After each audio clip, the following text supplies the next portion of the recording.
What I wanted to talk about this morning and to continue Be'ezer Hashem is something that the whole Chabad world right now is enthusiastically and passionately discussing and debating,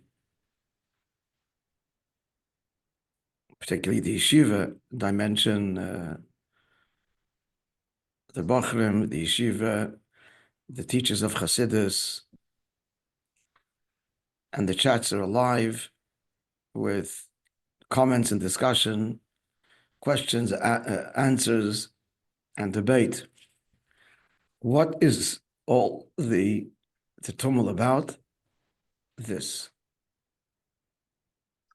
So let me tell you. So Yud Shvat is coming up. Yud Shvat, the 10th of Shvat, 1950, was the day when the previous Rebbe, the Fiedeke Rebbe on the Shabbos, passed away. So this year is 75 years. Therefore, since essentially the assumption of the Rebbe to the leadership of Chabad, you basically know what I'm going to tell you. I'm going to refresh your memory because this is not new. And that is as follows. The previous Rebbe, a few days before his passing, instructed his son-in-law, our Rebbe, as follows. Shabbos, Yud Shvat, and then 2 days later, the 13th of Shvat. So Shabbos is the upcoming yahrzeit of his grandmother, the Rebbe Rivka, after whom all the Beis Rivkas are named. It's thanks to her that we have much of the detailed history of the Hasidic movement. She was effectively a great historian and a great scholar. That was his grandmother, the wife of the Rebbe Marash, and his mother, the Rebbe Sterne Sora, the 13th of Shvat, the wife of his father, the Rebbe Rashab, the founder of Tomchei Tmimim.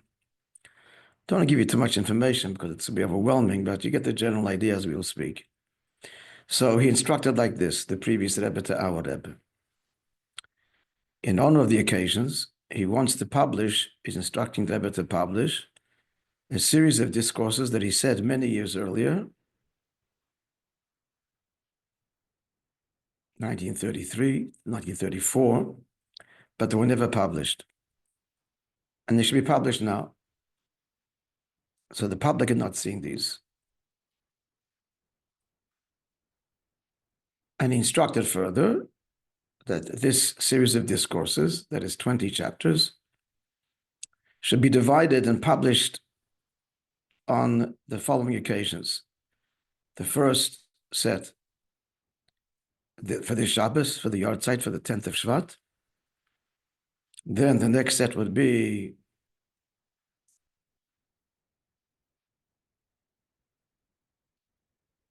for Pesach. Purim. Purim would be the next set. The next set in total would be 20 chapters. So the next set of chapters after Purim would be Beis Nisan, just before Pesach, none of the yahrzeit of his father, the Rebbe Rashab, and the final installment, Lag BaOmer. In fact, that's what happened. As per his instructions, it turns out that he passed away on that very Shabbos when the first installment appeared. But it continued to be published posthumously as per his instruction, and then gathered and published in a book that every chassid has. The discourses of 1950, published many of them after his passing. So it turns out that he's instructing that there be a discourse, it's one long discourse effectively, connected. Well, he would say a series of discourses, but all connect to all one theme. Effectively, he instructed this be published for his own passing. That's what happened. The first booklet that looked something, they published in booklet forms because there were just several chapters, and then eventually published as a book. Something like this appeared on the tables in 770 Friday night for the 10th of Shvat, 1950. The next morning, the previous Rebbe passed away. Everybody is studying this, and the Rebbe makes it very clear when he assumes the leadership a year later that this discourse that he chose was clearly his final critical message to the next generation. The previous Rebbe was generation number 6 in the Chabad dynasty, and this was the message passing the baton to the 7th generation with marching orders, as it were, for the 7th generation, for the mission, for the goal, and how to get there. Every chassid knows this discourse virtually by heart, if not word for word, certainly the content. Now, some interesting, fascinating facts about this discourse. So I want to show to you, so you can see it yourself. Now, this actually, here we go. This is a photocopy of the front page of the booklet that appeared for Shvat 1950. You can see the previous name. It says Shlita, which means may live long and well. Yosef Yitzchak, right there. Now, somebody noticed a printing error, or so they thought, on the inside of this page, which is published below. I've underlined it, if you can see it. Now, what is this? Turn over the page. So there's a little note by the Rebbe, who is the publisher, the son-in-law. And he says that we're publishing this as per the instructions of my father-in-law, the Rebbe. And the word Shlita we always say it in connection with a very prestigious person. It means she should live long and good years. It's become a word in its own right, Shlita. Not even, we say Shlita. It stands for Sheyichye Leyomim Toivim Aruchim. That's only used, for like Rebbes, rabbis. It's a very a salutation of long may you live. But if you look at it again, you see there's what they thought was a printing error, and people were a little bit alarmed or maybe unsettled because the Yud is missing in the word Shlita. Now Yud stands for days, Yomim. Yud also is number 10. There are no more days, and he passes away in the 10th of Shvat. His physical life ended. The Shlita ends. But this was published days before, and the day before. And there in 770, and then sent around the world by airmail, before the 10th of Shvat. In retrospect, of course, the divine providence that there was no Yud, no more days, and the 10th would be the day he passes away. Then, as we look at the discourse, the actual original discourse, you find amazing things. I'll just mention 2. Now, I'm going to show it to you. This is a photocopy of the first page of the original discourse, and you can see there are 2 things underlined. Can you see? I'll tell you what they are.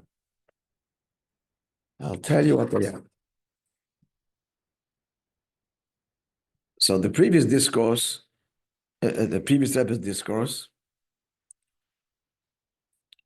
begins with the words,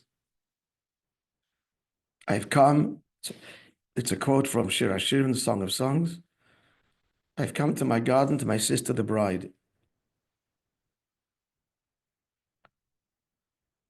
So the previous Rebbe says, he writes, that it says in the Medrash Rabbah, the Medrash, and then he adds in brackets, Bimkoimai, on its place. What does it say then in the Medrash Rabbah? The general theme of the Medrash Rabbah is, this is already astonishing, that originally the divine presence was manifest on earth, but then there were 7 sinful generations that pushed back, as it were, the divine presence all the way to the 7th heaven. And then there arose 7 tzaddikim, starting with Moishe Rabbeinu, starting with Avraham, and then in succession, one after the other, son after son, culminating in Moishe Rabbeinu, Avraham, Yitzchak, Yaakov, Levi, Kahas, Amram, Moishe. and brought the Shekhinah back down to the world. The seventh generation, that's the task, to bring the Shekhinah back to the world. And the whole discourse goes on to say that that's our mission, to complete that and bring the Shekhinah, the divine presence, down to the world forever. That's the Messianic era. And you get the point. Seventh generation. Doir HaShvi. Our Rebbe, us, we're generation number 7. You find this amazing? Yeah? So we see the marching orders that we are to complete that which had begun. The beginning of our history is now completed at the end, but this time permanently and revealed in the whole world. The whole world becomes the Mishkan, the sanctuary, the temple for God. God revealed in all of creation. That's our mission. And the whole 20-chapter discourse explains how we get there. More about that soon. But I want to point out to you the underlined details. So the first one is in the brackets, Bimkoimai. Previous Rebbe is saying that the Medrash Rabbi commentary on this verse, I've come to my sister, my garden, the bride, that means it's referring to the 7th generation Moses who brought the Shekhinah down to the world with the giving of the Torah and the building of the Mishkan, right?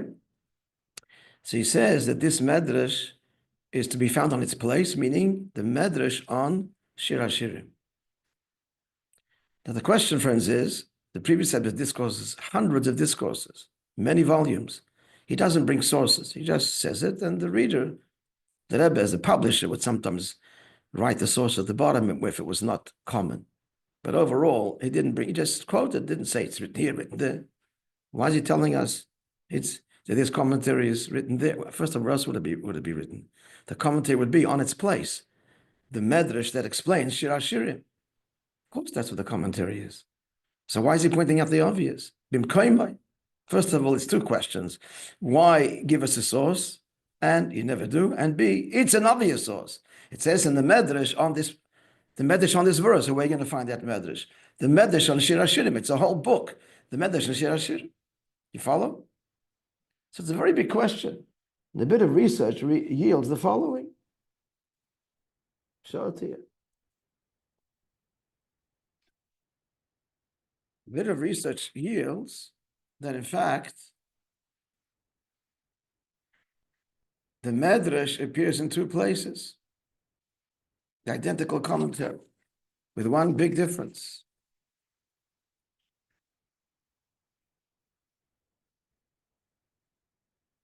It appears, the same commentary, 7 sinful generation, 7 tzaddikim.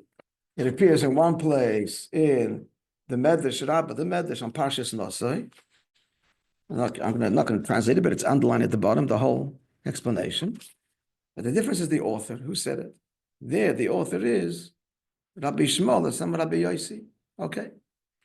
Previous Rebbe is saying, don't look there. I want you to look Bimkoimai at the Medrash Rabbah, the commentary on Shir HaShirim, on its place. What's the same commentary? What's the difference? So if you look at it, and it's underlined, you can see it is the most astonishing thing. Underlined. The author of the same commentary in the Medrash and Shir HaShirim is Rabbi Menachem, his son-in-law, of Rabbi Loza. Rabbi Menachem, his son-in-law. I don't think that he appears anywhere else in the entire Torah, oral law. A clear allusion to his passing and his successor, Menachem, his son-in-law. Astonishing. Astonishing. He gives us a source, he never does. He tells us to look up here because it turns out the same commentary appears in another place, but he wants us to note the commentary there and note the author. The author of this, the whole 7-generation mission is that Rabbi Menachem that's how it begins. Rabbi Menachem Chasnei, Rabbi Menachem, his son-in-law said, and it gave the whole explanation. Clearly pointing to his son-in-law, Menachem. But there's more, much more. I'm just going to tell you one more thing. So I pointed out the second underline, also in brackets. What does it say over there? It says over there, he brings the whole medrash, right? The 7 sinful generations and the 7 tzaddikim. And then there arose Moishe Rabbeinu, that he's the 7th in direct succession. And he brought the Shekhinah down to the world to give him the Torah, and specifically with the building of the Mishkan. That's the whole point, building of the Mishkan. That's what the whole Bible talks about, making you, your home, and the world a home, a dwelling place for God. That's the whole purpose. Okay, what about the brackets? So the previous Rebbe inserts into the medrash in brackets from another medrash. What is it? What's the quote? All 7th are beloved. Chol hashviin chavivin. 7th day of the week, and the 7th tzaddik, and a whole long list of the 7th year, sabbatical year.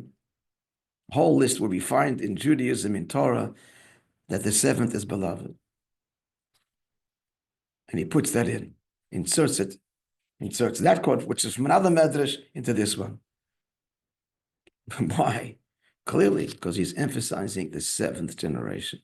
He's number 6, the previous Rebbe. The Alter Rebbe, the Mittel Rebbe, the Tzemach Tzedek, the Rebbe Marash, the Rebbe Rashab, Rebbe Marash, previous Rebbe, that's 6. Our Rebbe's generation, number 7, corresponding to Moishe Rabbeinu. And he wants to emphasize that all 7th are beloved. Clearly pointing to the new generation is beginning now. And as I told you, the whole mandate, and this is all a build-up as to what the Lubavitch is doing this year. Every bacher, every chassid, all the mashpiyim, all the teachers, I told you, it's a very, very deep thing. And here's what's going on. Hi.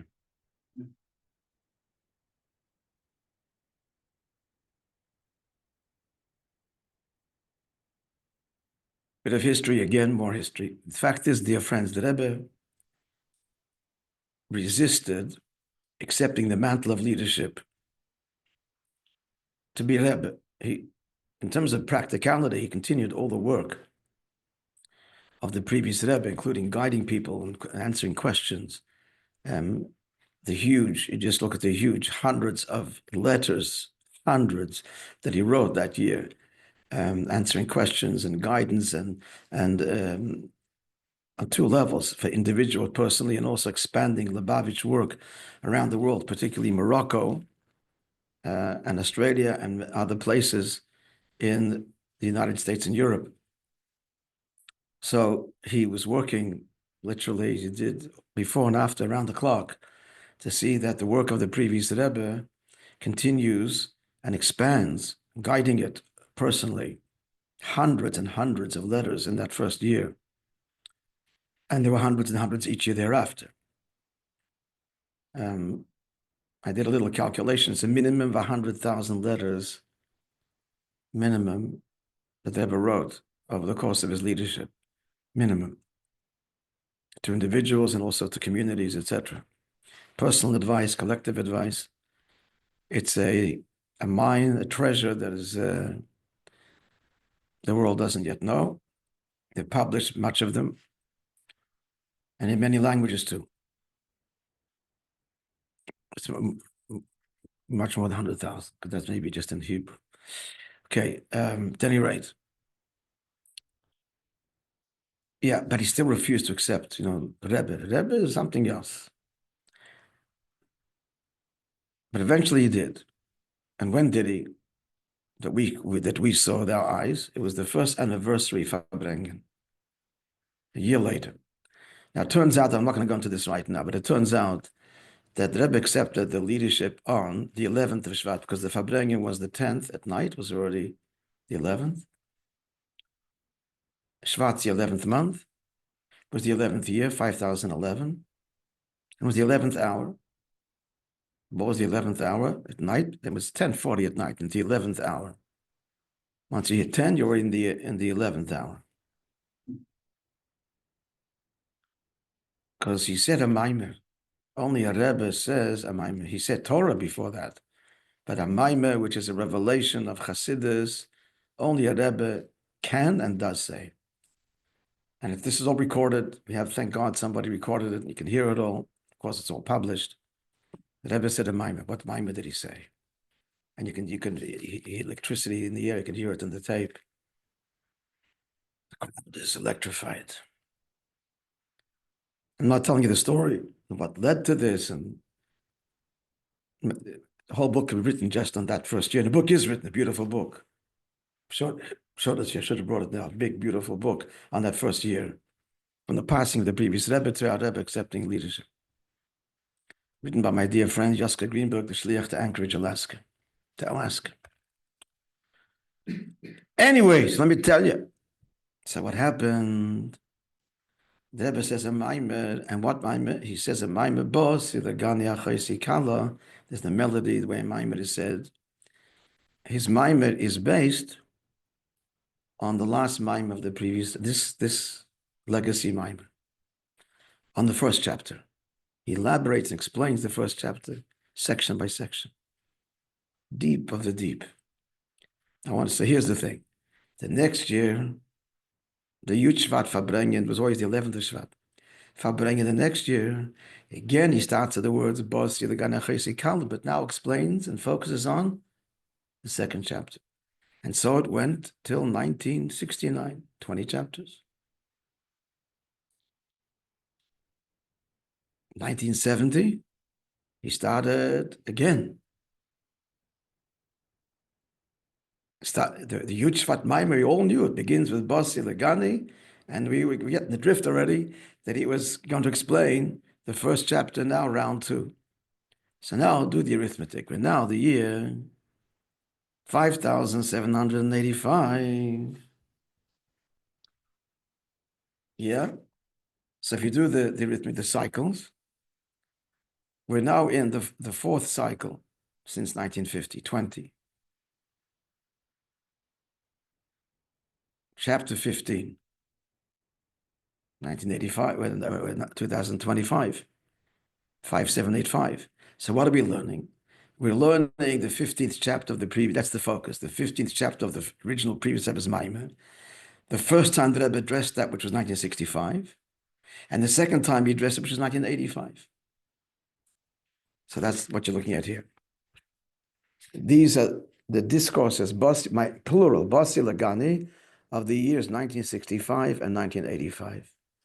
So the booklet begins with, as you will expect, first publishing chapter 15 of the previous Rebbe. That's the opening, the opening text. And then starts, so there's other things here. Then they publish the Maimer the Rebbe said 1965, and then 1985, and subsequent related discourses that were said those years. And that's what's being spoken about this year. We're all learning this. We're learning it here in MTC in the morning, the last 2 weeks, and we continue to very deep. You're invited to listen and join by all means. It's 6:20 in the morning, but you can listen to it. It's posted online, right? Levi posted it on our YouTube channel, and you can go back and listen to all this year's discourses, classes, and by all means. It's very deep, but it's accessible to everyone because it's talking to us. This is the 7th generation. So you're all Hasidim, my friends, all of you. So I want to tell you, this is a catchword in Chabad, Doira Shvi. We're the 7th generation. It all began with this discourse, and the Rebbe emphasized it. And I want to tell you something the Rebbe said that very first Fabrengen. And he cried when he said this about the 7th generation. He said the 7th generation is beloved, yes. Why? Because it follows the first and the second and the third and the fourth and the fifth and the sixth. And more particularly because the 7th to the 1st. So we are where we are because we have been empowered and because of the work and the great work done by the previous generations. And our job is to finish the job, to bring the Shekhinah back down to earth. But they brought it closer and closer and closer. Ours is the final touch. We've given all of the koyach to be able to do it, to bring Mashiach. That first Fabrengen, everybody knows by heart, and some of it is on Gem, translated. You've seen excerpts. It's the most extraordinary, very moving Fabrengen, where the Rebbe lays out that first anniversary of his previous Rebbe's passing. The Rebbe lays out there the mandate with the 7th generation. We have to bring the Shekhinah down, and we will. And he mapped out Shlichus then. There's 1950 friends. This is 5 years after the Holocaust, who's thinking about shlichus and sending all over the world and a revival of Jewish life and transforming the world, no less. I mean, that was speaking words that the Chassidim didn't really understand, could not relate to. But it all became reality over the years. They have toiled mightily, mightily in Chabad, shlichus, to conquer the world spiritually, conquer it with light. The rest of the Jewish world went into isolation. Two things happened: either assimilation, after the Holocaust, just leave it all and lay low and assimilate. Unfortunately, the majority chose that path. And the minority insulate, isolate, create bastions of Torah. The Kollel was born then, and all of the Monroes and the Lakewoods and the Tosh came later, but that kind of thing. Isolate, insulate, and create, rebuild Judaism, which was very nice. But Rebbe went the opposite direction completely. It was outreach and sending shluchim. He said, I want Crown Heights to be empty. Everybody should go in shlichus. If I have to get a minyan, well, I want to have a minyan, won't be a minyan. Once he said, Crown Heights, there won't be a minyan because everybody's on shlichus. And he was criticized for that by the Jewish world. What are you doing? You're sending young people to places where there's no Jewish infrastructure. That's number one. Number two, some felt they made their decision, these Jews. They'll pay the consequences. It's their choice. And they were cut off, pushing, sinners, assimilation, desecrators of Shabbos. Their children will marry non-Jews, which they did, many of them. And they were written off by many. But the Rebbe would not, God forbid, every Yid, and Mashiach. I mean, it's such a revolution. I don't think there's ever such a revolution in Jewish life in all of our history. The Rebbe alone and the rest of the world, and literally alone. Thank God, after 50 years, now 75 years, outreach, and kiruv, and putting tefillin on Jews, now it's become popular. And you're seeing it everywhere. But it took a long time, a lot of literally blood, sweat, and tears on the Rebbe's behalf. Cost him his health. But it became reality. The Isha Torahs and the kiruv and everybody eventually began to see its merit and emulate Chabad to one degree or another. We're seeing today tefillin, people putting tefillin on other Jews, other Hasidim. To me, it's shocking because as a kid growing up, they used to mock this. They would say to put on tefillin on a Jew who eats treif is a desecration of tefillin. It was unheard of. And the Rebbe said, you put tefillin on this precious Jew. And now they're doing it. You don't understand the revolution. You don't understand. It is so profound and so rapid, really, in the big picture. All right, this is all an intro. So next week, we're going to actually learn, what does the 15th chapter talk about? It's so deep and yet so accessible and so real and so inspiring and so powerful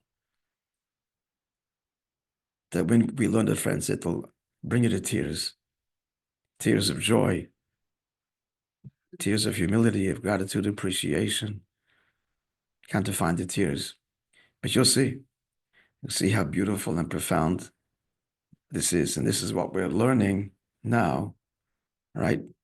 The 15th chapter and the Rebbe's Maimer of Basi Lagani in 1965 and the Rebbe's Maimer of Basi Lagani in 1985.